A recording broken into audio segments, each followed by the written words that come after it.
میں نے نبی کریم صلی اللہ علیہ وآلہ وسلم سے سنا، آپ صلی اللہ علیہ وآلہ وسلم فرماتے تھے کہ میرے متعلق کوئی جھوٹی بات کہنا عام لوگوں سے متعلق جھوٹ بولنے کی طرح نہیں ہے۔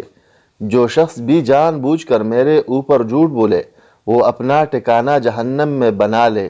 اور میں نے نبی کریم صلی اللہ علیہ وآلہ وسلم سے یہ بھی سنا کہ کسی میت پر اگر نوحہ و ماتم کیا جائے تو اس نوحہ کی وجہ سے بھی اس پر عذاب ہوتا ہے۔ میرے والد کی لاش احد کے میدان سے لائی گئی، مشرکوں نے آپ کی صورت تک بگاڑ دی تھی۔ نعش رسول اللہ صلی اللہ علیہ وآلہ وسلم کے سامنے رکھی گئی، اوپر سے ایک کپڑا ڈھکا ہوا تھا۔ میں نے چاہا کہ کپڑے کو ہٹاؤں لیکن میری قوم نے مجھے روکا، پھر دوبارہ کپڑا ہٹانے کی کوشش کی، اس مرتبہ بھی میری قوم نے مجھ کو روک دیا۔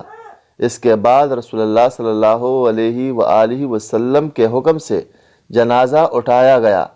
اس وقت کسی زور زور سے رونے والے کی آواز سنائی دی تو رسول اللہ صلی اللہ علیہ وآلہ وسلم نے پوچھا کہ یہ کون ہے؟ لوگوں نے کہا کہ یہ عمرو کی بیٹی، یا یہ کہا کہ عمرو کی بہن ہے۔ نام میں سفیان کو شک ہوا تھا۔ آپ صلی اللہ علیہ وآلہ وسلم نے فرمایا کہ روتی کیوں ہے؟ یا یہ فرمایا کہ رو نہیں کہ ملائکہ برابر اپنے پروں کا سایہ کیے رہے ہیں جب تک اس کا جنازہ اٹھایا گیا۔